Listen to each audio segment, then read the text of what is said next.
अमिताभ बच्चन जो सब तू मोरली गुनाहगार जिन्हें होका देता, इंदिरा देश की मां है। इस खून के छींटे इन कातलों के घरों तक जाने चाहिए। बेड़ा गर्क उत्थे हो गया अकाली दल का ते उहदे लीडरां दा। साडे इत्थे एक बैठा मैंबर बन के हुण भी वो पैसे दे के जित गया। साडे लोकां नूं तो पैसे चाहिए। बीड़ी सिगरेट पींदे सी, कोई इंज करके बीड़ी सुट देंदा सी, कोई माचिस की तीली सुट देंदा सी, वो अंदर अग लग जानी। गुरुद्वारा साड़िया गया तो उत्थे जो भाई सी उन्होंने पेड़ नाल बंध के उत्थे उन्होंने साड़ दिता गया। गवाही बदलवा रहा है भगत दी, एक उस तो मोर लूं तू पैसे लेके कौम नूं बर्बाद करी जा रहा है। कि कौम को पैसे की घाट है? उत्ते लाशां कुत्ते लाशां सूर खा रहे सी। मैं कहा जज साहब आप ऐसा न्याय क्यों करते हैं? आप क्यों नहीं सर? कहता सरदार जी हमारे पास तो पुलिस जो केस लेके आती है, हमने तो वो बात देखनी होती है। हम जानते हैं अन्याय है आपके साथ। इतने आदमी कहाँ चले गए? जमी खा गई, आसमान निकल गया। 84 सारे कहन लग जाते नहीं। 84 का दर्द किन्नियां नूं है? गल है ये।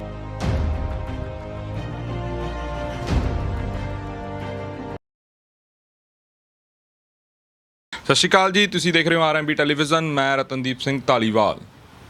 ਜੇ ਅਸੀਂ ਸਿੱਖ ਕੌਮ ਦੀ ਗੱਲ ਕਰਦੇ ਹਾਂ ਤਾਂ ਸਿੱਖ ਕੌਮ ਦੇ ਉੱਤੇ ਬੜੀਆਂ ਹੀ ਹਨੇਰੀਆਂ ਵਗੀਆਂ ਨੇ, ਪਰ ਉਹ ਹਨੇਰੀਆਂ ਦੇ ਵਿੱਚੋਂ ਨਿਕਲ ਕੇ ਹੁਣ ਵੀ ਕੌਮ ਚੜ੍ਹਦੀ ਕਲਾ ਦੇ ਵਿੱਚ ਹੈ। ਪਰ ਜੇ ਅਸੀਂ ਗੱਲ ਕਰਦੇ ਹਾਂ 1984 ਦੀ, ਤੇ ਜੇ 84 ਮਹੀਨਿਆਂ ਦੀ ਗੱਲ ਹੁੰਦੀ ਆ, 84 ਸਾਲ ਦੀ ਗੱਲ ਹੁੰਦੀ ਆ, ਉਦੋਂ ਨਵੰਬਰ ਮਹੀਨੇ ਦੀ ਗੱਲ ਕਰਦੇ ਹਾਂ, 1-2 ਤਰੀਕ ਦੀ ਗੱਲ ਹੁੰਦੀ ਆ, ਤਾਂ ਉਦੋਂ ਦਿੱਲੀ ਦੇ ਵਿੱਚ ਜਿਹੜਾ ਕਤਲੇਆਮ ਹੋਇਆ, ਉਸ ਕਤਲੇਆਮ ਬਾਰੇ ਸਾਰਾ ਜੱਗ ਜਾਣਦਾ ਗਾ। ਪਰ ਜਿਹੜੀ ਸੱਚਾਈ ਆ ਉਹ ਬਹੁਤ ਘੱਟ ਲੋਕ ਬੋਲਦੇ ਨੇ। ਜਿਨ੍ਹਾਂ ਲੋਕਾਂ ਦੇ ਉੱਤੇ ਹੱਡ ਬੀਤੀ ਆ, ਉਹ ਲੋਕ ਵੀ ਕਿਤੇ ਨਾ ਕਿਤੇ ਡਰਦੇ ਨੇ। ਪਰ ਕੁਝ ਲੋਕ ਅਜਿਹੇ ਨੇ ਜੋ ਚੜ੍ਹਦੀ ਕਲਾ ਵਾਲੇ ਸਿੰਘ ਨੇ, ਉਹ ਹਜੇ ਵੀ ਦੁਨੀਆ ਦੇ ਸਾਹਮਣੇ ਆ ਕੇ ਬੜਾ ਕੁਝ ਦੱਸਦੇ ਨੇ। ਅਤੇ ਖਾਸ ਕਰਕੇ ਉਹ ਲੋਕ ਹੁਣ ਕਿਹੋ ਜਿਹੀ ਜ਼ਿੰਦਗੀ ਗੁਜ਼ਰ ਕਰ ਰਹੇ ਨੇ, ਉਹਨਾਂ ਦੀਆਂ ਆਉਣ ਵਾਲੀਆਂ ਪੀੜ੍ਹੀਆਂ ਕਿਹੜੇ ਹਾਲਾਤਾਂ ਦੇ ਵਿੱਚ ਨੇ, ਇਹਦੇ ਬਾਰੇ ਗੱਲਬਾਤ ਕਰਾਂਗੇ। ਨਵੰਬਰ ਦਾ ਮਹੀਨਾ ਚੱਲ ਰਿਹਾ ਗਾ, ਹਫ਼ਤਾ ਪਹਿਲਾਂ ਗਾ, ਅਤੇ ਸਾਡੇ ਨਾਲ ਮੌਜੂਦ ਰਹਿਣਗੇ ਦਿੱਲੀ ਦੇ ਨੇ ਬਾਬੂ ਸਿੰਘ ਦੁਖੀਆ ਜੀ। ਇਹਨਾਂ ਦੇ ਨਾਲ ਗੱਲਬਾਤ ਕਰਾਂਗੇ। ਉਦੋਂ ਇਹਨਾਂ ਦੀ ਉਮਰ 25 ਸਾਲ ਸੀ ਅਤੇ ਇਹਨਾਂ ਦੇ ਪਰਿਵਾਰ ਦੇ ਖੁਦ ਦੇ 40 ਦੇ ਲਗਭਗ ਜੀ ਸ਼ਹੀਦ ਹੋਏ ਨੇ। ਸਾਰੇ ਰਿਸ਼ਤੇਦਾਰ ਇੱਥੇ ਹੀ ਰਹਿੰਦੇ ਸੀ ਦਿੱਲੀ ਵਿਖੇ। ਕਿੱਥੇ ਰਹਿੰਦੇ ਸੀ, ਜਦੋਂ ਘਟਨਾ ਵਾਪਰੀ ਹੈ, ਕੀ ਕਰਦੇ ਸੀ, ਸਾਰੀ ਗੱਲਬਾਤ ਕਰਾਂਗੇ। ਬਾਬੂ ਜੀ ਸਵਾਗਤ ਹੈ। ਵਾਹਿਗੁਰੂ ਜੀ ਕਾ ਖਾਲਸਾ, ਵਾਹਿਗੁਰੂ ਜੀ ਕੀ ਫਤਿਹ। ਵਾਹਿਗੁਰੂ ਜੀ ਕਾ ਖਾਲਸਾ, ਵਾਹਿਗੁਰੂ ਜੀ ਕੀ ਫਤਿਹ। ਆਪ ਸਾਰਿਆਂ ਦਾ ਬਹੁਤ ਬਹੁਤ ਧੰਨਵਾਦ ਜੀ ਆਇਆਂ ਨੂੰ। ਤੁਸੀਂ ਕੌਮ ਦੀ ਆਵਾਜ਼ ਉਠਾ ਰਹੇ ਹੋ, ਕੌਮ ਦੇ ਦਰਦ ਨੂੰ ਲੋਕਾਂ ਦੇ ਸਾਹਮਣੇ ਰੱਖ ਰਹੇ ਹੋ, ਇਹਦਾ ਤੁਹਾਡਾ ਬਹੁਤ ਬਹੁਤ ਧੰਨਵਾਦ ਜੀ। ਬਾਬੂ ਜੀ ਉਦੋਂ ਤੁਸੀਂ ਰਹਿੰਦੇ ਕਿੱਥੇ ਸੀ? ਸਭ ਤੋਂ ਪਹਿਲਾਂ ਤਾਂ ਇਹ ਦੱਸੋ, ਅਤੇ ਉਸ ਦਿਨ ਜਿਸ ਦਿਨ ਦੰਗੇ ਸ਼ੁਰੂ ਹੋਏ ਉਸ ਦਿਨ ਤੁਸੀਂ ਕਿੱਥੇ ਸੀ? ਅਸੀਂ त्रिलोकपुरी 32 ब्लाक, मेरा सारा रिश्तेदार सौरे परिवार और चाचे ताऊ उत्थे रहिंदे सी। मैं भी उत्थे ही आपां जोगियां भी पाई हुई सी, पर रहिंदे मकानां विच ही सी जी। ते ओहदे विच जुगी भी अपनी सी, ते वो जो भी है उत्थे ही रहिंदे सी। त्रिलोकपुरी 32 ब्लाक जी। 31 अक्टूबर तो ये शुरुआत हुई है जी। इसकी जो पटकथा जिन्हों आपां पढ़े लिखे शब्दां च कहंदे लिखी गई जी, वो लिखी गई इंदिरा दी हत्या के बाद या इंदिरा की मौत के बाद। अपना अपना विचार है, उससे लंबा नहीं जावा असी। इंदिरा की जिस वेले मौत हो गई और सतवंत सिंह बेन सिंह ने जदों गोलियां मार के उन्होंने लै गए, ये मर तो उत्थे ही गई सी वैसे, पर ऑफिशियली तौर पर ये एम्स ले गए। एम्स ले जाने के बाद उन्होंने हाले तक इसका डिक्लेरेशन नहीं किया सी। वो 12 साढ़े 12 1 बजे के करीब फिर उन्होंने लोगों को दसिया कि इंदिरा मारी गई जी। और इस तरह 2 सिख अंगरक्षक जिन्हों के उन्होंने डिक्लेयर किया। उस वेले उत्थे बड़ा हजूम पहुँचना चालू हो गया सी धीरे धीरे।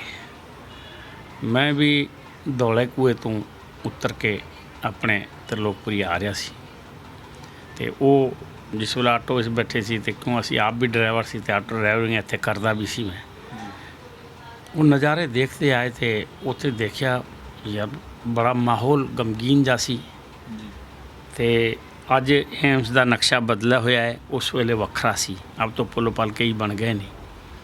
तो उत्थे सब तो पहले जिस वेले ज्ञानी जैल सिंह उत्थे आया है इंदिरा नूं देखण, सब तो पहले उधर तो सिख कतलेआम की शुरुआत हुई। ओदी गड्डी ते पत्थर मारे गए, वो ते घेरा पाया गया, पर जो भी सी वो अपना जिवें भी गड्डी थी एस्कॉर्ट भी सी तो वो निकल गए। ਉਹਦੇ बाद शुरुआत हुई यूसुफ सराय है गुरुद्वारा एम्स के थोड़ा अगे, सब तो पहले उत्थे हमला होना शुरू होया। तो जो भी सिख मिलता सी किथे भी, कोई रेहड़ी चला रहा है, कोई चारपाई बुनन गया है, कोई आटो चलान गया है, कोई होर बस चलान गया, जो जिथे उन्होंने साइकिल ते या रिक्शे ते जिथे भी कोई काबू आ जाते, भीड़ ने उन्होंने मारना कुटना चालू कर दिता सी। पग्गां लाणियां, उहदे केस खिलारने, उन्होंने मारना कुटना, ये शुरुआत होंदा रहा। तो कुछ बंदे उस वेले भी मारे गए, पर सरकार ये नहीं दसदी, क्योंकि सरकार ने तो इस काम नूं दब के रखना ते छुपा के रखना सी। आ जाओ 1 नवंबर तो कतलेआम की वड्डी शुरुआत जिन्हों आपां कहंदे आ, वो 1 नवंबर तो हुई है। तो ये 9 बजे तक उस वेले गुरपुरब की फेरियां गुरुद्वारे चल रही सी, गुरु नानक देव जी जे प्रभात फेरियां। उधर तो लोग गुरुद्वारे अपने आना जाना तुसी सारे समझते हो, गुरु घर लग्या रहिंदा है। तो प्रभात फेरी के बाद सर्दी पै रही सी, तो उन्होंने लोगों ने गुरुद्वारे तो कुछ लोगों ने इकट्ठे सी, तो उन्होंने इधर सुरबराट सुन लई कि यार कुछ लोग इकट्ठे हो रहे हैं, कोई किधर कोई किधर कोई किधर। माहौल वो पहले ही पता लगी गया सी कि इंदिरा नूं सिखां ने मारिया है। तो ये राती सानू महसूस हो गया सी कि कुछ ना कुछ दिन नूं हो सकता है, पर ये नहीं सी मालूम कि इन्ना भयानक होएगा, ये महसूस नहीं सी। कई चीज़ों का अंदाज़ा होता जा, पर ये अंदाज़ा कि इस तरह सरेआम कतलेआम होएगा, वो भी 3 दिन 72 घंटे चलेगा, और इस तरह धियाँ भैनों की इज्जत पत लुटी जाएगी, वो भी सरेआम सरे रहा, ये अंदाज़ा नहीं सी। होना सी माड़ा मोटा झगड़ा होएगा, ये होएगा वो होएगा, इन्ना सारे तो उस करके सारे गुरुद्वारे के पासे साढ़े लोग इकट्ठे होए पे सी। असी भी अपनी जुग्गी वाले पासे इधर देख रहे सी, कई लोगों नाल गल हुई, वो जी गल चलदी चलदी झगड़े की शुरुआत खबर आन लगियाँ कि 36 ब्लाक गुरुद्वारा है मयूर विहार, त्रिलोकपुरी 36 ब्लाक इत्थे लगदा है, तो अगे उहदा मयूर विहार पै जाता है। वो साडा स्टैंड सी आटो का, उत्थे सारे मुंडे जाके उत्थे लांदे सी, मैं भी उत्थे, क्यों मैनू उदों थोड़ा जिहा पढ़े लिखा होने करके रिगार्ड्स करते सी, तो मैं अपने आराम नाल टाइम नाल जाना, जिहदे नाल भी चले जाना। जनसत्ता विच भी मैं कुछ फ्रीलांस लिखदा सी, पत्रकारी इधर उधर खोज खबर करके उत्थे ला देनी। और राम मोहन राय जी, जयप्रकाश जी, ये वो मेरी खबर ना ला देते, आप खुश होंगे भाई आप अपन जो काम सीख रहे हैं वो ठीक चल रहा है। ये बाद वो जो है आप उधर आ जाते सी। उस गुरुद्वारे सब तो पहले अटैक होया मॉब का, उत्थे उन्होंने गुरुद्वारा साड़िया गया, तो उत्थे जो भाई सी उन्होंने पेड़ नाल बंध के उत्थे उन्होंने साड़ दिता गया। ये शुरुआत उधर तो हुई है असलियत। उसदे बाद जिस तरह मॉब बढ़ता गया, ये बंदे सारे भी इकट्ठे सी, सारे साढ़े बंदे इकट्ठे होकर गुरुद्वारे नाल आप सारे उत्थे अपने जिमें जिमें जिदे नाल जिसे हाथ में कोई भी चीज़ सी, कि तलवार के लाठी सोटी जो भी, वो अपनी मुस्तैदी नाल खड़े सी। ये काम चलता रहा, उन्हों का हुंगारा आंदा सी, वो साड़ी तरफ पथराव करके गाले करके मारो जोरो ये जो भी जिस तरह के नारे होंदे नहीं, यहो जे टाइम तो ला के अगे आ जाते। असी फिर पत्थर वगैरह अपने तलवार वगैरह कृपान लैके अगे बढ़ते सी, वो फिर बच जाते सी। ये दौर चलता रहा। दोपहर हो गई, दोपहर के बाद पुलिस का आगमन होंदा है। SHO सूरवीर सिंह त्यागी, कल्याणपुरी उस वेले थाना लगता सी, त्रिलोकपुरी नहीं सी, हुण तो त्रिलोकपुरी थाना वखरा बना दिता है। वो चौकी पंदी सी 13 ब्लाक। उधर तो कुछ पुलिस वाले आए, SHO आया, ਉਹਨੇ ਸਾਰਿਆਂ ਨੂੰ आगाह किया, ए तुम लोग दंगा नहीं करोगे, तुम सब अंदर चले जाओ। वो जो ਉਹਦੇ ਕੋਲ ਮਾਈਕ ਜਿਹਾ ਹੁੰਦਾ ਹੈ, ਉਹਦੇ ਤੋਂ ਮਤਲਬ ਅਨਾਉਂਸ ਟਾਈਪ ਦਾ ਉਹ ਇੱਕ ਇਹਨਾਂ ਦਾ ਠੇਲੀ ਤੇ ਕੁਝ ਰੱਖਿਆ ਸੀ ਇਹਨਾਂ ਨੇ ਮਾਈਕ, ਉਹ ਕਰਕੇ ਜਾਂ ਵੈਸੇ ਜਿਸ ਤਰ੍ਹਾਂ ਨਿਕਲਦੇ ਸੀ ਮਾਈਕ ਵੀ ਪੂਰਾ ਕੰਮ ਨਹੀਂ ਕਰਦਾ ਸੀ ਤੇ ਬੰਦਿਆਂ ਨੂੰ ਆ ਕੇ ਅੰਦਰ ਚਲ ਜਾਓ, ਅੰਦਰ ਚਲ ਜਾਓ, ਦੰਗਾ ਮਤ ਕਰੋ। ਉਹ ਸਾਡੇ ਵਾਸਤੇ ਉਹ ਜਾਨਲੇਵਾ ਹੋਇਆ। ਉਧਰ ਪੁਲਿਸ ਆ ਗਈ, ਜੇ ਤੁਸੀਂ ਅੰਦਰ ਨਹੀਂ ਜਾਂਦੇ ਹੋ ਤਾਂ ਅਸੀਂ ਤੁਹਾਨੂੰ ਮਾਰਾਂਗੇ, ਤੁਸੀਂ ਅੰਦਰ ਜਾਓਗੇ ਤਾਂ ਤੁਹਾਡੀ ਅਸੀਂ ਰਾਖੀ ਕਰਾਂਗੇ। ਉਹ ਪੁਲਿਸ 'ਤੇ ਵਿਸ਼ਵਾਸ ਹੋ ਗਿਆ ਲੋਕਾਂ ਦਾ। ਲੋਕਾਂ ਨੇ ਕਿਹਾ ਯਾਰ ਪੁਲਿਸ ਆ ਗਈ ਹੁਣ ਕੀ ਹੋਣਾ ਹੈ। ਪੁਲਿਸ 'ਤੇ ਤਾਂ ਸਾਰਿਆਂ ਦਾ ਵਿਸ਼ਵਾਸ ਹੁੰਦਾ ਯਾਰ, ਮਾੜਾ ਮੋਟਾ ਝਗੜਾ ਹੋਏਗਾ। ਬੰਦੇ ਉਹ ਜੋ ਉਧਰ ਤੋਂ ਲੜ ਭਿੜ ਰਹੇ ਸੀ ਸਾਰੇ, ਉਹ ਫਿਰ ਆਪਣੇ ਆਪਣੇ ਘਰਾਂ ਵਿੱਚ ਅੰਦਰ ਨੂੰ ਆਉਣ ਲੱਗੇ ਕਲੋਨੀ 'ਚ, ਕਿਉਂਕਿ ਸਾਡੀ ਕਲੋਨੀ ਤੁਸੀਂ ਜਾਓਗੇ ਜਾਂ ਕਦੇ ਮੈਨੂੰ ਲੈ ਚਲੋ, ਮੈਂ ਵੀ ਤੁਹਾਨੂੰ ਲੈ ਚਲਾਂਗਾ, ਜਿਸ ਤਰ੍ਹਾਂ ਤੋਂ ਉਹ ਦਿਖਾ ਕੇ ਲਾਵਾਂਗਾ ਸਾਰੀ ਸਿਚੁਏਸ਼ਨ। ਉਧਰ ਪਿੱਛੇ ਗੁਰਦੁਆਰਾ ਹੈ, ਉਸ ਤੋਂ ਅੱਗੇ ਆਉਂਦੇ ਇੱਕ ਬਲਾਕ ਛੱਡ ਕੇ ਫਿਰ ਸਾਡਾ ਬਲਾਕ ਬੱਤੀ ਚਾਲੂ ਹੋ ਜਾਂਦਾ ਹੈ। ਬੱਤੀ ਵਿੱਚ 1 ਲਾਈਨ ਸਾਡੀ, 2 ਲਾਈਨ ਸਾਡੀ, 3 ਲਾਈਨ ਸਾਡੀ, ਇਸ ਤਰ੍ਹਾਂ ਸਾਡੀ ਲਾਈਨਾਂ ਨਾਲ ਸਾਰੇ ਮਕਾਨ ਆਪਣੇ ਲੋਕਾਂ ਦੇ ਸੀ। ਅਤੇ ਉਹ ਫਿਰ ਕੁਛ ਪਿਛਲੀ ਗਲੀ ਸੀ, ਉਹ ਬੰਦੇ ਸਾਰੇ ਆਪਣੇ ਆਪਣੇ ਮਕਾਨਾਂ ਵਿੱਚ ਆ ਗਏ। ਮੈਂ ਆਪਣੇ 2-3 ਜੋ ਮੇਰੇ ਨਾਲ ਸੀ ਮੁੰਡੇ, ਉਹਨਾਂ ਨਾਲ ਪਿੱਛੇ ਇੱਕ ਨਹਿਰ ਹੈ, ਉੱਥੇ ਘਰੇ ਆਉਣ ਦੇ ਬਾਅਦ ਸਾਰਿਆਂ ਨੂੰ ਭੁੱਖ ਵੀ ਲੱਗੀ ਸੀ, ਪਿਆਸ ਵੀ ਲੱਗੀ ਸੀ, ਅਤੇ ਆਪਾਂ ਉੱਧਰ ਚਲੇ ਗਏ। ਕਿਉਂਕਿ ਪੈਸੇ ਵੇਲੇ ਵੀ ਜੰਗਲ ਪਾਣੀ ਜੇ ਜਾਣਾ ਹੁੰਦਾ ਸੀ ਤਾਂ ਆਪਾਂ ਉਹ ਨਹਿਰ ਵਾਲੇ ਪਾਸੇ ਹੀ ਚਲੇ ਜਾਂਦੇ ਸੀ, ਕਿਉਂਕਿ ਵੈਸੇ ਲੈਟਰਿੰਗਾਂ ਬਣੀ ਹੋਈ ਸੀ, ਲੇਕਿਨ ਉਹਨਾਂ ਨੂੰ ਘੱਟ ਜਾਣਾ ਹੁੰਦਾ ਸੀ, ਆਪਣਾ ਲੋਟਾ ਬੋਤਲ ਚੱਕੀ ਦੇ ਬਾਹਰ ਚਲੇ ਜਾਂਦੇ ਸੀ। ਪਹਿਲੇ ਇਹ ਆਦਤ ਵੀ ਲੋਕਾਂ ਨੂੰ, ਸਾਨੂੰ ਵੀ ਇਹੀ ਸੀ। ਉੱਥੇ ਆਪਾਂ ਚਲੇ ਗਏ। ਇੰਨੇ ਵਿੱਚ ਇਹ ਜੋ ਬੰਦੇ ਅੰਦਰ ਆਏ ਤਾਂ ਜੋ ਮੌਬ ਦੋਨੋਂ ਤਿੰਨੋਂ ਤਰਫ ਖੜਾ ਸੀ, ਉਹਨਾਂ ਨੂੰ ਇਹਨੇ ਇਸ਼ਾਰਾ ਕੀਤਾ ਆ ਜਾਓ। ਉਹ ਘਰ ਵਿੱਚ ਵੜਨਾ ਸਾਡੀ ਮੌਤ ਦਾ ਕਾਰਨ ਬਣਿਆ ਹੈ। ਜੇ ਅਸੀਂ ਜੂਝ ਕੇ ਲੜ ਕੇ ਮਰਦੇ ਤੇ ਬੰਦੇ ਇੰਨੇ ਨਾ ਮਰਦੇ। ਅਸੀਂ ਵਿਸ਼ਵਾਸ ਕੀਤਾ ਪੁਲਿਸ 'ਤੇ, ਸਰਕਾਰ 'ਤੇ, ਉਹ ਸਾਨੂੰ ਧੋਖਾ ਦੇ ਗਈ, ਉਹ ਸਾਨੂੰ ਮਰਾ ਗਈ। ਬਾਬੂ ਜੀ ਤੁਸੀਂ ਅੱਖੀਂ ਦੇਖਿਆ, ਤੁਹਾਡੇ ਸਾਹਮਣੇ ਸਾਰਾ ਕੁਝ ਹੋਇਆ? ਹਾਂ, ਇਹ ਅਸੀਂ ਆਪ ਦੇਖਿਆ, ਅਸੀਂ ਦੇਖਿਆ, ਆਪਣੀਆਂ ਅੱਖਾਂ ਦੇਖਿਆ। ਬੰਦੇ ਸਾਰੇ ਵੜ ਗਏ, ਅਸੀਂ ਚਲੇ ਗਏ ਪਿੱਛੇ ਨੂੰ। ਅਸੀਂ ਤਾਂ ਹੀ ਤਾਂ ਬੱਚੇ ਨੇ, ਜੇ ਅਸੀਂ ਜੰਗਲ ਵਾਲੇ ਪਏ ਉੱਧਰ ਤੋਂ ਅਸੀਂ ਦੇਖ ਰਹੇ ਸੀ ਚੀਕਾਂ ਅਤੇ ਅੱਗ। ਫਿਰ ਬਾਅਦ ਹੀ ਜਦੋਂ ਧੀਆਂ ਭੈਣਾਂ ਨਾਲ ਗੱਲ ਹੋਈ ਹੈ, ਜੇ ਅਸੀਂ ਉੱਧਰ ਵਿੱਚ ਵੜ ਜਾਂਦੇ ਤਾਂ ਫਿਰ ਅਸੀਂ ਵੀ ਮਾਰੇ ਜਾਂਦੇ। ਅਸੀਂ ਉਸ ਸਾਈਡ ਹੀ 'ਚ ਰਹਿ ਗਏ, ਪਰ ਪਰੇ ਤੋਂ ਦੂਰ ਇਹਨਾਂ ਦੀ ਹੱਲੇਬਾਜੀ, ਚੀਕਾਂ, ਲੜਾਈਆਂ। ਇਹਨਾਂ ਨੇ ਫਿਰ ਕੀ ਕੀਤਾ, ਬੂਆ ਇੱਕ ਘਰ, ਇਹਦੇ 'ਤੇ 20-25-30 ਬੰਦੇ ਅੱਗੇ, 10-12-15 ਉੱਪਰ, 20-25 ਅੱਗੇ, 10-12-15 ਉੱਪਰ, ਇਸ ਤਰ੍ਹਾਂ ਹਰ ਘਰ ਵਿੱਚ ਇਹਨਾਂ ਨੇ ਬੂਆ ਘੇਰ ਲਿਆ। ਹੁਣ ਇਹ ਬੂਆ ਹੈ ਆਪਣਾ, ਇਹਦੇ 'ਚ ਮੈਂ ਅੰਦਰ ਬੈਠਾ ਜਾਂ ਜੀ 5-4 ਬੈਠੇ ਹਾਂ, ਬਾਹਰ 50-100 ਬੰਦਾ ਹੋਏ ਹੈ ਜੀ, ਇਸ ਘਰ ਵੀ 50-100 ਹੋਏ। ਉਹ ਉੱਪਰ ਦਰਵਾਜ਼ੇ ਸੀ ਖੋਲ੍ਹੇ ਨਹੀਂ ਲੋਕਾਂ ਨੇ, ਯਾਰ ਚੱਲ ਜਾਣਗੇ। ਉੱਪਰ ਤੋਂ ਛੱਤਾਂ ਤੋੜੀਆਂ ਗਈਆਂ। ਛੱਤਾਂ ਤੋੜਨ ਦੇ ਬਾਅਦ ਕੋਈ ਇੱਕ ਪਾਊਡਰ ਸਾ ਹੁੰਦਾ ਸੀ, ਉਹ ਅੰਦਰ ਪਾਉਂਦੇ ਸੀ ਅਤੇ ਬੀੜੀ ਸਿਗਰੇਟ ਪੀਂਦੇ ਸੀ। ਕੋਈ ਇੰਝ ਕਰਕੇ ਬੀੜੀ ਸੁੱਟ ਦਿੰਦਾ ਸੀ, ਕੋਈ ਮਾਚਿਸ ਦੀ ਤੀਲੀ ਸੁੱਟ ਦਿੰਦਾ ਸੀ, ਉਹ ਅੰਦਰ ਅੱਗ ਲੱਗ ਜਾਣੀ। ਅੱਗ ਲੱਗ ਜਾਣੀ ਅਤੇ ਫਿਰ ਬੰਦੇ ਨੇ ਬੂਹਾ ਖੋਲ੍ਹ ਕੇ ਬਾਹਰ ਆਉਣਾ ਅਤੇ ਇਹਨਾਂ ਨੇ ਫੜ ਲੈਣਾ। ਫਿਰ ਜਿਸ ਤਰ੍ਹਾਂ ਜਾਨਵਰ ਨੂੰ ਜਾਂ ਆਪਾਂ ਕਿਸੇ ਵੀ ਨੂੰ ਮਾਰਨਾ ਕੁੱਟਣਾ ਤੁਸੀਂ ਦੇਖਦੇ ਹੋ, ਉਹ ਇਸ ਤਰ੍ਹਾਂ ਸਾਰੀ ਹੱਤਿਆਵਾਂ ਹੋਈਆਂ।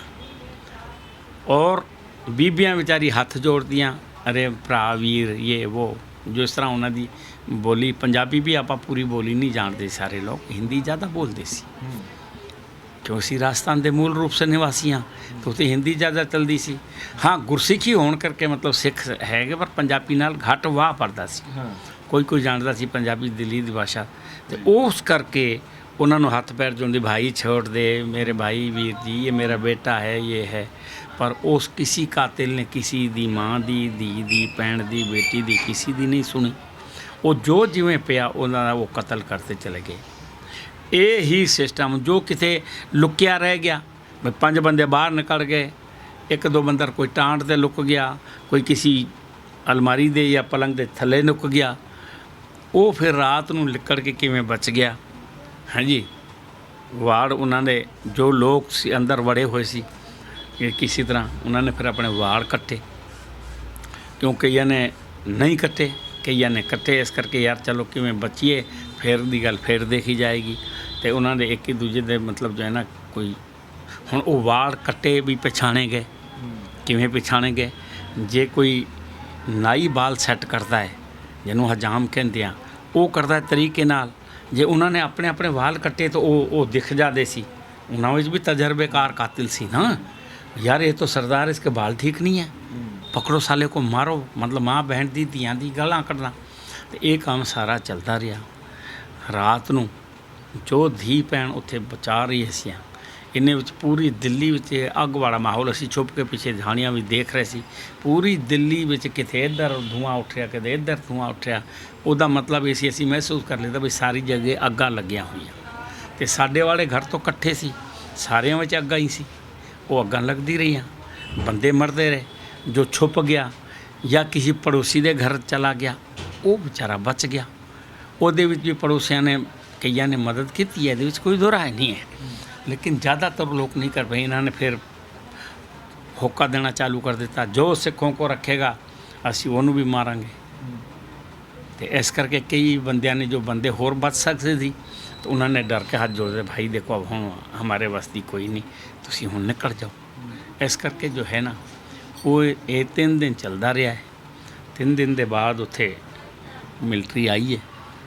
उस मिलटरी ने फिर हुक्का दिता है, फिर मिलटरी देख के दंगाई तो ये आगे पीछे हो गए। तो वो फिर कुछ बंदे जो बच गए सी आ गए। उसके बाद इन्हों का अलाउंस हो गया, मिलटरी दिल्ली में आ चुकी। उन्होंने फिर जो इधर उधर लुके छुपे बंदे बैठे सी उन्होंने फिर ये अपने ले गए नहीं कैंपां विच। ते जो जिधर लुक गया इधर लुक गया। असी तो ट्रांसपोर्ट की एक उहदे विच लुक गए जमुना पार, उस नदी के किनारे किनारे चले गए सी।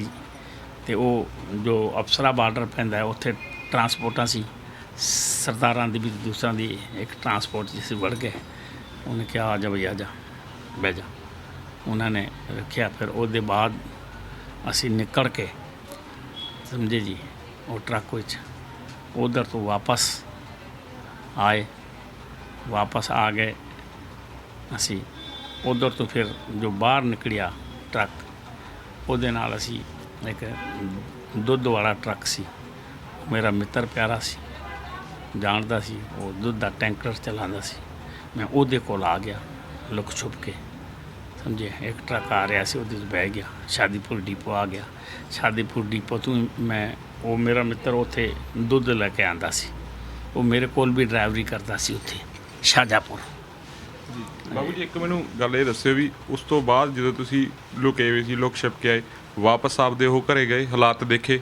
नहीं, उस वेले तो असी उधर जाने की हिम्मत ही नहीं हुई। किन्ने दिनों बाद देख के आए हालात? उत्थे मतलब करीब 10-15 दिन बाद असी उसे गए। कुछ भी नहीं सी? वो कुछ भी नहीं सी उत्थे। तो मतलब जो लोग सानू थोड़ा बहुत जानते सी उन्होंने सत श्री अकाल करन दी भी किसी हिम्मत नहीं आउंदी सी कि इहदे नाल बोलीए की करिए। उत्ते लाशां कुत्ते लाशां सूर खा रहे सी।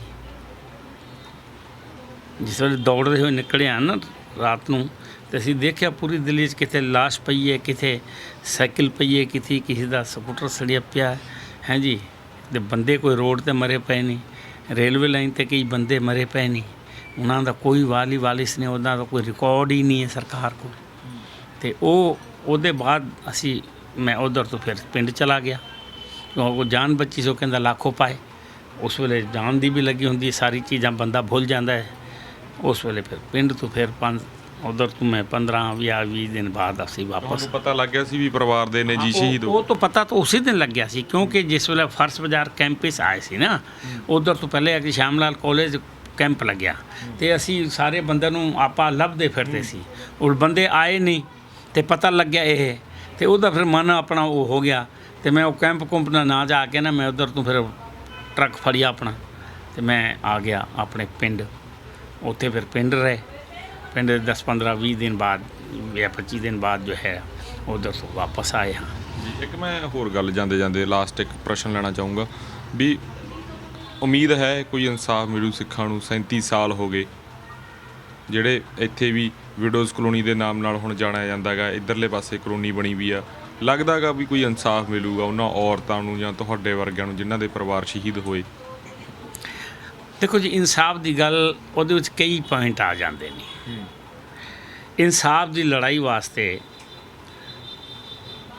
ਦਾਸ ਨੇ ਜਿਸ ਵੇਲੇ ਇੱਥੇ ਮੈਂ ਇਸ ਗੁਰੂ ਘਰ ਦਾ ਪ੍ਰਧਾਨ ਸੀ, ਮੁੱਖ ਸੇਵਾਦਾਰ, ਅਤੇ ਆਪਾਂ ਅੰਦੋਲਨ ਸ਼ੁਰੂ ਕੀਤਾ ਜਦੋਂ ਨਾਨਾਵਤੀ ਕਮਿਸ਼ਨ ਦੀ ਰਿਪੋਰਟ ਆਈ। ਤਾਂ ਉਹ 12/5 ਹੈ ਨਾ 12 ਅਗਸਤ 2005 ਤੋਂ ਅਸੀਂ ਮਨਮੋਹਨ ਸਿੰਘ ਨਾਲ ਉਹ ਮੈਮੋਰੰਡਮ ਦੇ ਕੇ ਆਏ। ਉਸ ਤੋਂ 8 ਦਿਨ ਅਸੀਂ ਉੱਥੇ ਬੈਠੇ ਰਹੇ। ਉੱਥੇ ਮੋਰਚਾ ਲਾਇਆ ਹੋਇਆ ਸੀ ਦਾਸ ਦੀ ਅਗਵਾਈ ਵਿੱਚ। ਉਸ ਤੋਂ ਪਹਿਲੇ ਕੋਈ ਇਨਸਾਫ ਦੀ ਗੱਲ ਨਹੀਂ ਸੀ। ਮਨਮੋਹਨ ਸਿੰਘ ਦਾ ਸ਼ੁਕਰਗੁਜ਼ਾਰ ਹਾਂ ਮੈਂ, ਉਹਦੀ ਕਾਂਗਰਸ ਕਰਕੇ ਨਹੀਂ ਕਹਿ ਰਿਹਾ, ਉਹਦੇ ਸਿੱਖ ਕਰਕੇ, ਉਹਦੇ ਗੁਰੂ ਦੇ ਸਿੱਖ ਹੋਣ ਕਰਕੇ। ਉਹਨੇ ਸਾਡਾ ਦਰਦ ਸਮਝਿਆ, ਉਹਨੇ ਸਾਨੂੰ ਬੁਲਾਇਆ, ਮੈਨੂੰ ਬੁਲਾਇਆ ਬਈ ਤੁਸੀਂ ਆਪਣਾ ਜੋ ਲੈ ਕੇ ਆ ਜਾਓ। ਅਤੇ ਇੱਥੇ ਦੀ ਰਾਜਨੀਤੀ ਕੁਝ ਵੱਖਰੀ ਹੈ। ਉਹ ਮੈਮੋਰੰਡਮ ਜੋ ਅਸੀਂ ਬਣਾ ਕੇ ਰੱਖੇ ਸੀ, ਮੇਰੇ ਕੋਲ ਪਿਆ, ਮੈਂ ਤੁਹਾਨੂੰ ਦਿਖਾ ਵੀ ਦਿਆਂਗਾ। ਉਹ ਕੀ ਹੈ ਕਿ ਉਹ ਮੈਂ ਦੇ ਦਿੱਤਾ ਕਿਸੇ ਬੰਦੇ ਨੂੰ, ਬਈ ਤੂੰ ਇਹਨੂੰ ਰੱਖ, ਆਪਾਂ ਉੱਥੇ ਧਰਨੇ 'ਤੇ ਬੈਠੇ ਹਾਂ, ਇਹ ਖਰਾਬ ਹੋ ਜਾਏਗਾ, ਸੇਫ ਰੱਖ ਘਰ, ਜਦੋਂ ਲੋੜ ਪੈਗੀ ਤੂੰ ਆ ਜਾਈਂ। ਉਹ ਬੰਦਾ ਉਹ ਲੈ ਕੇ ਤਾਂ ਪਹੁੰਚਿਆ ਨਹੀਂ, ਘੁੰਮਦੇ ਰਹੇ। ਮਨਮੋਹਨ ਸਿੰਘ ਸਾਡੀ 2 ਘੰਟੇ ਉਹ ਸਾਡੀ ਵੇਟ ਕਰਦਾ ਰਿਹਾ ਮਿਲਣ ਵਾਸਤੇ। ਜੇ ਉਸ ਵੇਲੇ ਮਿਲਦੇ ਦੇ ਤੇ ਕੁਝ ਕੰਮ ਵੱਧ ਜ਼ਿਆਦਾ ਹੋ ਜਾਂਦੇ, ਪਰ ਉਹਨੇ ਸਾਡਾ ਜੋ ਮੈਮੋਰੰਡਮ ਸੀ ਉਹਦੇ ਵਿੱਚ ਸਾਰੀ 10 ਮੰਗਾਂ ਉਹਦੇ ਵਿੱਚ ਲਿਖੀਆਂ ਹੋਈਆਂ। ਸਭ ਤੋਂ ਪਹਿਲੇ ਕਾਤਲਾਂ ਨੂੰ ਸਜ਼ਾ ਦਾ ਪ੍ਰਾਵਧਾਨ ਪਹਿਲੇ ਅਸੀਂ ਲਿਖੀ ਸੀ, ਕਾਤਲਾਂ ਨੂੰ ਸਜ਼ਾ ਦਿਓ। ਅਤੇ ਉਹਨਾਂ ਨੇ ਮੈਨੂੰ ਕਿਸੇ ਸਿਆਣੇ ਨੇ ਦੱਸਿਆ ਬਈ ਦੁਖੀਆ ਜੀ सज़ा तो देगी कोर्ट, ये तो उसकी कोशिश कर सकते हैं, सरकार मुकदमे बना के चालू कर देते। मनमोहन सिंह ने वो काम किया, साड़ी सारी मंगां मनियां और 29,000 नौकरियां मंजूर की। साड़ी न्याय ना मिलने का कारण साढ़े अपने लीडर ते सिख भी बहुत है। काली केवल सरकारां नूं जो आपां कहंदे आ, सरकार तो गुनाहगार है, उन्हें तो न्याय कित्थे देना, पर घट गुनाहगार साडे लीडर नहीं है, ये उन्हां तो वध हैगे। वो मैमोरंडम असी मेरे को अज भी पिया है और लिखत पई है सारी। 29,000 परिवार मन्निया सरकार ने कि पूरे देश च ये जो है फट्टल है, तो हर परिवार वास्ते एक गौरमेंट नौकरी उन्होंने मंजूर की। मैं उस वेले प्रधान सी, वो आप मंजूर करा के लाए। 714 करोड़ रुपए का पैकेज पास किया। ये उही पैकेज इत्थे वरत रहा हुण। वो पैकेज असी मंजूर करा के लाए, मोर्चा असी लाया, सब कुछ लिया, लेकिन इत्थे राजनीति की चली, ये वड्डी राजनीति उपर वालियां ने कि ये तो साडी लीडर ही नहीं चलन देना। तो उन्हें इत्थे बंदे की खरीद फरोख्त बहुत होती है तिलक विहारी।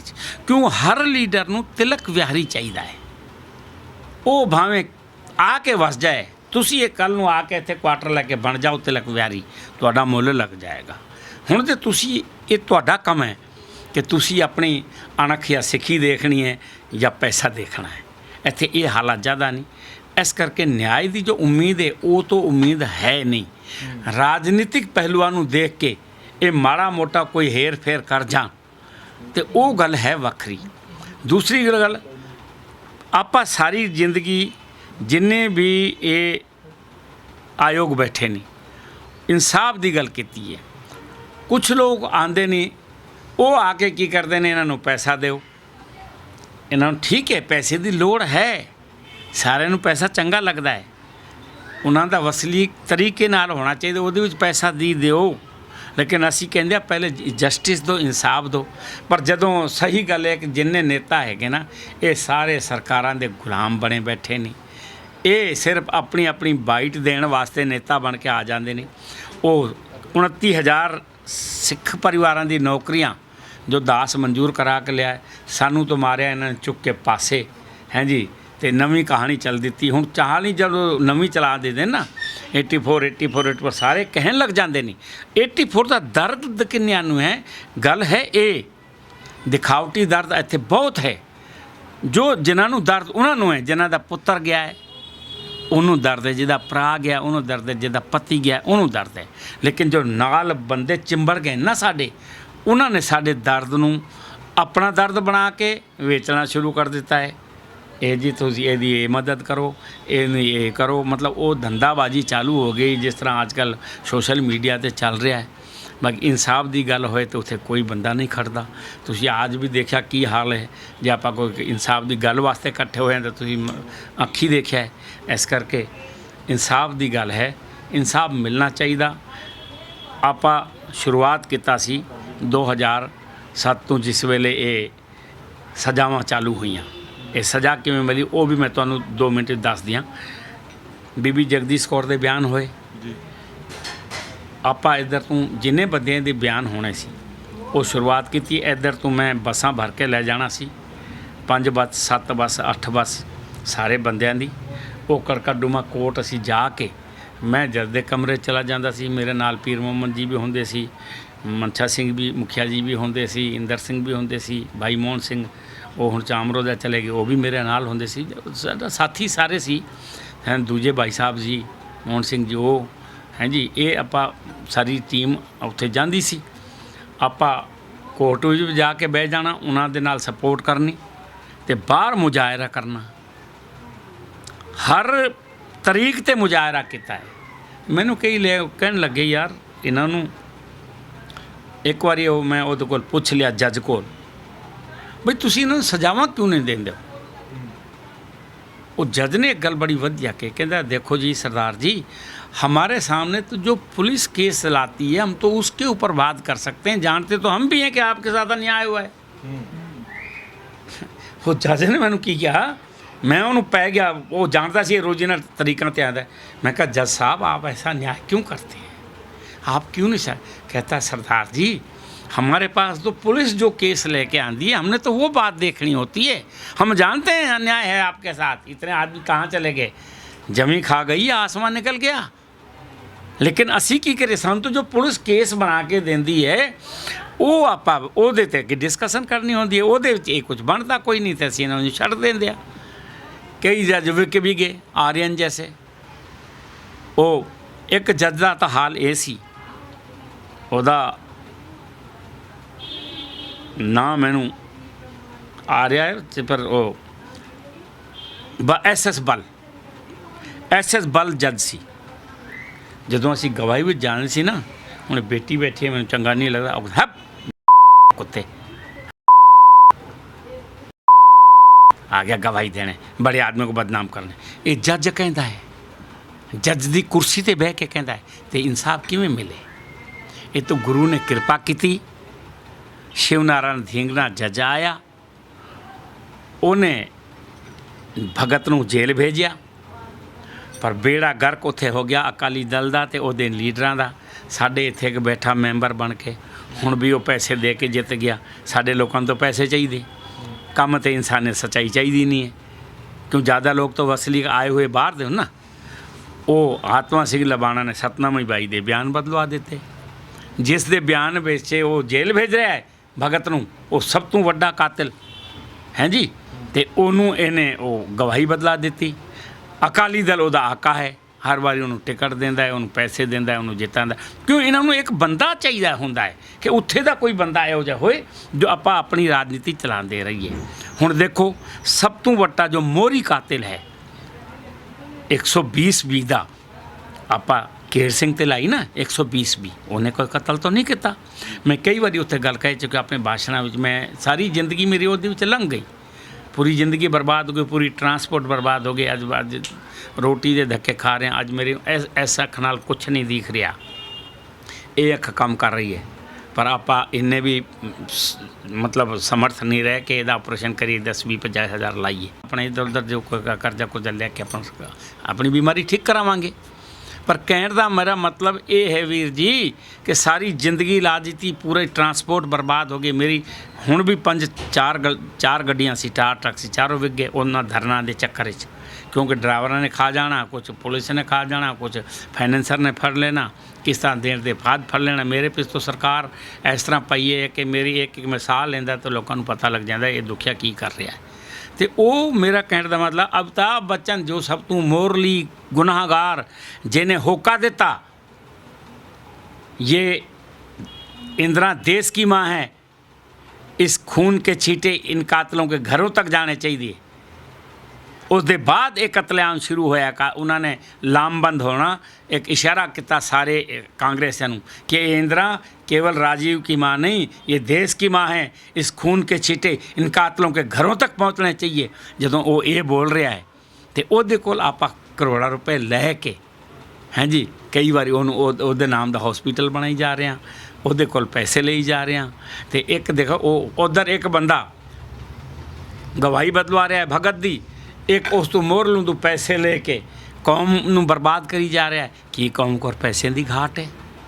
मैंने तो समझ नहीं लगती कौम दे कोई घाट होए।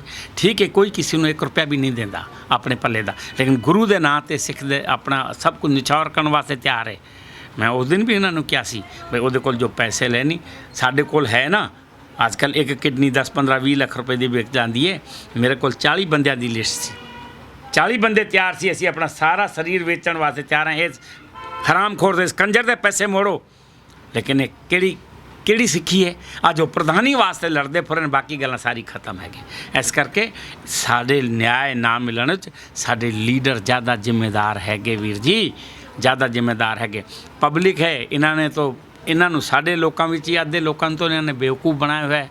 जो कोई ज़्यादा करते इत्थे हुण मैं तुहानूं कहना तिलक बिहारी चाहिए, तुसीं ज़्यादा गल करो तो 20 बंदे उहदे ग्रुप से 10 बंदे उहदे ग्रुप, पैसे नाल चल रही है कहानी। बाकी जो काम करे उहदा तो वाहिगुरू ते रब राखा है। तो इस तरह ही एक कौम का भी रब राखा है बाबा, जे कोई इंसाफ मिल जाए गुरु की कृपा नाल। वरना आपा लैके शुरू तो उस तक लोगों ने कहा तुसीं प्रदर्शन क्यों करते हो, कहते इनको फांसी तो होनी नहीं। तो मैं उन्होंने जवाब दिता जे इन्हां दी हाँसी हो गई, फांसी तो वध है, वो हाँसी कम कर गई, सारे पूरे वर्ल्ड पता लग गया ये गुनाहगार है। हुण वो गुनाहगारां दे वकीलों ने अपना वकील बनाई फिरदे ने। कौम दा गुरु आखिए भाई, गल्लां तो बहुत हैगियां, तुहाडे कोल भी टाइम घट है। मैनूं तो जिस वेले याद करो कि मैं हाज़र होवांगा। एक गल बहुत माड़ी हो गई साडे इत्थे, वो मैनूं दिल ही दर्द है कि साडे लोग चेतना गवांदे जा रहे हैं। सिर्फ बाहरों बंदा कोई आंदा है, कोई ज्ञानी, कोई जथेदार, वो आंदा है तिलक विहार, वो तिलक विहार का बंदा लभदा है। बंदा तिलक विहार का होना चाहिए। मैं अपनी लीडरी बाकी आप जमा क्यों, बाकी तो उन्होंने डमरू बजाना तो आंदा ही है ना। तो फिर अगे प्रेस आ गए तो होर अगे गल्लां करता है जी मैं ये कर दियांगा, मैं वो कर दियांगा। कराना किसी ने कुछ नहीं है जी। जे करांगे वो करें जो करे सो रब है जी, माँ करे ना प्यो जो कर सो घ्यो। जे किने कोई काम करना है कौम वास्ते, कोई अलख जगाना है, कोई तरीके नाल मूवमेंट चलानी है, ताही तो गल बनेगी ना। मूवमेंट चलाने वालियां दे ये सरकार भी खिलाफ। मैं तो इस करके भी घट बोलदा क्यों हुण विचों अरदास का एक दिन टाइम सी, ये जो 20 तारीख की अरदास कर रहे सी ना उस तो खालिस्तान की जो है। तो इन्होंने की किया, एक प्रोग्राम बनाया कि उत्थे किसी को अरदास नहीं करन देनी। ये दिल्ली कमेटी का फरमान हो गया। मैनू वट चढ़ गया बई कोई अरदास करे या ना करे, तुसी कौन होंदे हो किसी को रोकने वाले। अगर मेरा फर्ज है मैं इधर तू लैके बंदे पहुँच गया अरदास कर। मैं तो अरदास 84 दी की, सरबत दे भले दी की, सिख दी चढ़दी कला दी की, पूरे वर्ल्ड दे लोग जो चाहते हैं उन्होंने मनोकामना दी की। वो सारी 22 भी आ गई तो सारी गल्लां आ गई। तो पुलिस ने मैनू फिर फड़िए भी लिया, लेकिन वो जदों गल हुई मेरी तो उन्हें SHO ने फाइल रख दी थी। मैं कहा मैं किया की है सर जी, मैनू व्यक्तिगत तौर पर सारे जानते हैं। कहते दुखिया गल सुन, ये रिपोर्ट IB वो कहती है दुखिया तो खतरनाक बंदा नहीं, कोई रॉ भी है, ਕਹਿੰਦਾ ਇਹ ਕਹਿੰਦੀ ਹੈ ਤੇ ਇਸ ਤੋਂ ਹੋਰ ਬੰਦਾ ਖਤਰਨਾਕ ਬੰਦਾ ਨਹੀਂ। ਸਾਡੀ ਹੋਰ ਇੰਟੈਲੀਜੈਂਸ ਕਹਿੰਦੀ, ਉਹ ਕਹਿੰਦੇ ਨੇ ਇਸ ਤੋਂ ਬੰਦਾ ਖਤਰਨਾਕ ਨਹੀਂ। ਸਾਡੇ ਦਿੱਲੀ ਪੁਲਿਸ ਦਾ ਇੱਕ ਸਪੈਸ਼ਲ ਸੈੱਲ ਹੁੰਦਾ ਹੈ, ਉਹ ਕਹਿੰਦਾ ਉਹਦੀ ਰਿਪੋਰਟ ਤੇ ਦਿੱਲੀ ਵਿੱਚ ਸਭ ਤੋਂ ਖਤਰਨਾਕ ਬੰਦਾ ਤੂੰ। ਮੈਂ ਕਿਹਾ ਮੇਰੇ ਕੋਲ ਕੋਈ ਹੈ? ਮੈਂ 84 ਦੀ ਗੱਲ ਕਰਨੀ ਹੈ, ਕੌਮ ਦੇ ਇਨਸਾਫ ਦੀ ਗੱਲ ਕਰਨੀ ਹੈ। ਉਹਦੇ ਵਿੱਚ ਅਗਰ ਮੇਰੀ ਗਲਤੀ ਹੈ ਤਾਂ ਮੈਂ ਤਾਂ ਤੁਸੀਂ ਫੜ ਲਓ, ਮੈਂ ਤਾਂ ਜੇਲ੍ਹ ਜਾਣ ਵਾਸਤੇ ਤਿਆਰ ਬੈਠਾ।